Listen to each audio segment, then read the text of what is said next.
Good morning. So the parable that we heard today is often referred to as the Good Samaritan. And it's a title that doesn't mean a whole lot to us here today in New Jersey. We all know the story, of course, but the title doesn't pack as much of a punch as most of Jesus' stories do. It has become a shorthand way of saying, be nice, help someone out. And not that I think Jesus would disagree with that sentiment, but there is more to the story. To begin, scholars think that our original title may have been The Parable of the Man Who Fell Among the Robbers. It's a profound difference from the title of The Good Samaritan, which speaks to the question of perspective. And I think it's safe to say that when we as Christians talk about and study this story, we most often read it from the perspective of the hero, the Samaritan. And it's a perspective that raises questions about how to act, how to be in relation to others in ways that are merciful and generous and just. But it's a profoundly different story than when read from the perspective of the ditch. The point of the story when read from the ditch was how shocking it would have been for the Samaritan to have been the one to stop and help. Why? The Samaritans, as Betsy showed, were quite literally neighbors, occupying a region just to the north of Jesus' Jewish community. They were both under Roman rule within Herod's dominion, and they were in fact one people if you go back far enough. Before the Assyrian conquest, Samaria was known as the northern kingdom of the Israelites. What began to set the communities apart was maybe that Samaria was more thoroughly and consistently colonized and under the thumb of foreign empires, whereas Judea, although also colonized, experienced some periods of self-rule, were able to rebuild their temple in Jerusalem and forge an identity more distinct from their colonizers. So Judeans, Jewish people closer to Jerusalem, regarded the Samaritans as opposing their project of self-rule, of people being populated by foreigners, the legacy of forced exile, and there was a bitter rivalry, even an instance where Samaritans reportedly desecrated the Jerusalem temple. So all of this is to say that for the person in the ditch, seeing a Samaritan draw near would likely induce more fear than relief or hope for salvation. And while it may seem a bit bewildering to us here that Jewish people in Judea would have such hatred and fear of a people who shared so much of their history and culture, it may not be that far from our own American history. There's a scene in the movie Green Book that illustrates this well. No spoilers, I promise, but the premise of the movie is that black pianist Donald Shirley hires a white driver to escort him on a concert tour of the South in an era of segregation and open racial violence. In this scene, they have broken down on the side of the road in terrible weather. I don't remember whether it was rain or snow. And they have already had an earlier encounter in the film with a police officer that was terrifying. So when a cop pulls up behind their car on the side of the road, they are terrified. And to their relief, this cop acts differently and comes to their aid. So while some have criticized the movie for painting a picture of race relations that is a little too Hollywood, more Hollywood than reality, this scene captures the terror and subsequent relief that are meant to be the emotional underpinnings of this parable, from the point of view of the man who fell among the robbers. And aside from the problem of perspective, there's another problem with the title of the Good Samaritan. As I've said, the hearers of the story would not have otherwise thought of Samaritans as good. It's an oxymoron to begin with. But it's also offensive in a way. A parallel today might be titling a story The Good Immigrant, given levels of anti-immigrant sentiment and assumptions about immigrants. It's a title that relies on a bias about the described group of people. So let's call this parable the story of the Jericho road. And what of the perspective of the Samaritan? In a traditional reading, the Samaritan is set apart from his counterparts on the Jericho road by his good deeds. But even before he acts, he differs from the others by his decision to get closer, to draw near. He doesn't just pass by, but he comes close to the injured man. All three men see the injured person on the side of the road, but the priest and the Levite cross to the other side, and perhaps they have very good reasons for doing so. But it is the Samaritan who, upon seeing this person, comes near and is moved with compassion. It is his nearness, his proximity to this injured soul, that stirs his compassion. Our high school youth group is about to embark on a journey to be tourists on a different Jericho road this week. As we go to Memphis, Birmingham, and Montgomery, we will be learning about the many Jericho roads that Black people have traversed, from the Middle Passage to the Underground Railroad, the Great Migration, and civil rights marches. We will wrestle with how that history relates to us, our identities, and our faith. And we will have the uncomfortable experience of being tourists to somebody else's pain. We will be the passers-by, unable to be rescued, and unable to intervene in histories that are unsettling, heartbreaking, and also inspiring.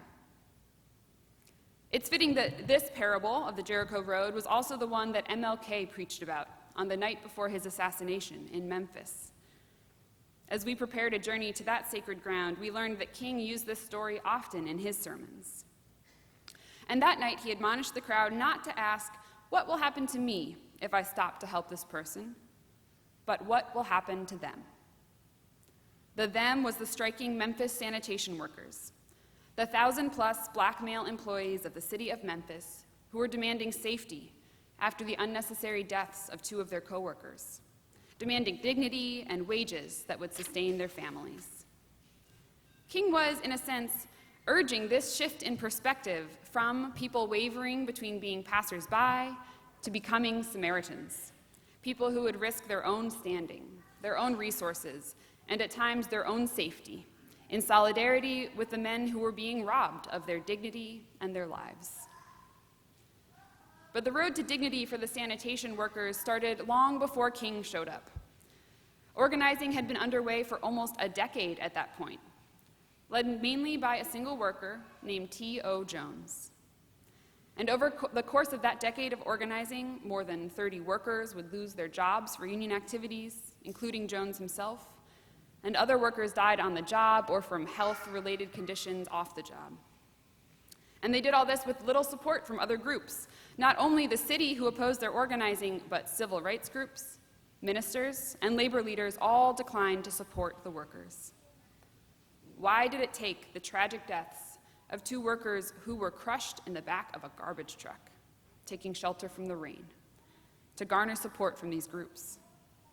And why would it take Martin Luther King's death to persuade the city of Memphis to negotiate with the workers? We can ask similar questions about the broader Black freedom struggle, or about any number of issues of justice, historical or contemporary. Why does it take so long? And we can ask this question from different perspectives, looking for Samaritans, people who are willing to break with the norms, to switch sides from their social roles.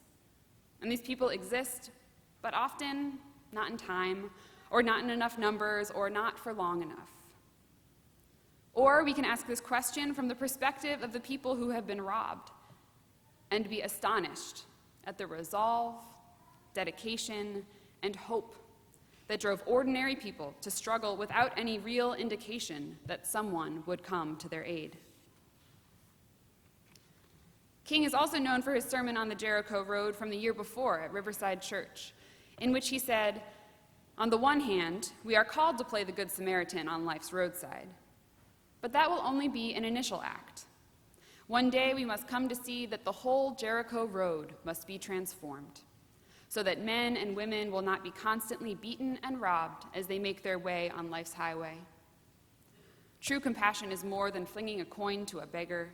It is not haphazard and superficial. It comes to see that an edifice which produces beggars needs restructuring."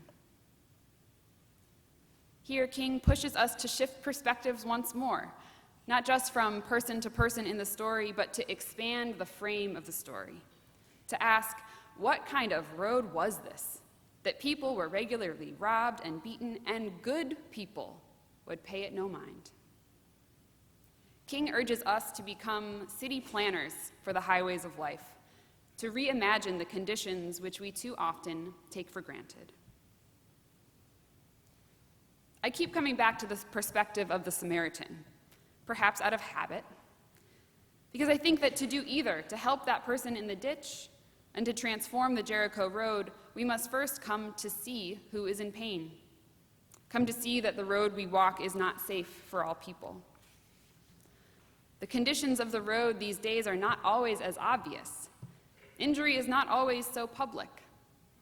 In 2019, most medical emergencies are taken care of by the summoning of medical professionals. Thanks be to God that we live in a time and a place where this is so. But it's not always obvious who is hurting from social wounds, who is hurting from economic violence or domestic violence or trauma, from loneliness or broken hearts, casualties of a disconnected and judgmental age. To see these more invisible injuries, we must be in relationship with one another, becoming close enough that we may be honest with one another about our struggles and vulnerabilities. The Samaritan saw and chose not to look away, but to get closer. And that's the call for all of us, for those of us going south this week, but for all of us. The lawyer in our parable started by asking, "Who is my neighbor?" And this is a question our whole church will engage in the coming year around the theme of neighbors and neighborliness. And I imagine that this story of the Jericho Road may be one that we look at again with this question in mind. So I won't dwell on it today, but just to say that the question of who is my neighbor, when asked not as a way of weeding out who is and who isn't my neighbor, but as asking who is my neighbor? Who are they? It is an invitation to get closer, to find out who are their people, what are their stories, what roads have they walked. And learning one another's stories is the way that we transform each other from passersby into neighbors.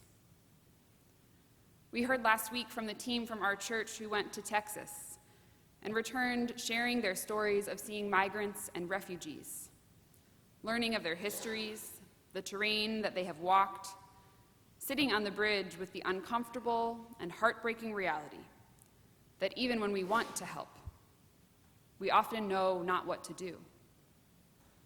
But in showing up and listening, whether they're at the border or here, hearing the stories of their witness, that is the way that we may be moved to compassion. We don't have to go on a trip or travel to another state or country to get closer. Staying present to the wounds of the world, to the brokenness, and to the mercy of our own or of others, it's available each and every day. Available in life and even in church. I mean, why are we all here on a beautiful Sunday morning when there are beaches and parks and family and sleeping in and brunch, if not to try to get closer? There's no guarantee of transformation here. We are at a church that promises no golden ticket to heaven, no certainty of much, really. And yet, we are here to get closer to God, to one another, to hope, and to transcendence. We may or may not always find it, but in seeking, in showing up, and in drawing near, God's mercy feels a little more within reach. We are a little more able to see outside of ourselves, a little more able to face the Jericho roads of our weeks. In a sense, getting closer is just a way of paying attention, of paying close attention. If we have doubts about what we as Christians might do to walk more closely with God, to walk more closely to the path that Jesus sets before us, we begin by getting closer to each other. As Mary Oliver writes in her poem, The Summer Day, I don't know exactly what a prayer is, but I do know how to pay attention. We come back to this story of the Jericho road that we know so well because it encourages us to get closer, close enough to see the wounds of history, close enough to form relationships, close enough to be transformed by God in the real actions of real people who can become our neighbors. We come back to the story for a change of perspective and for a push to be road changers. to have the fortitude to get closer, is what God calls us to do as we walk the Jericho roads of this world. May we be blessed with companionship and mercy as we strive to get closer. Amen.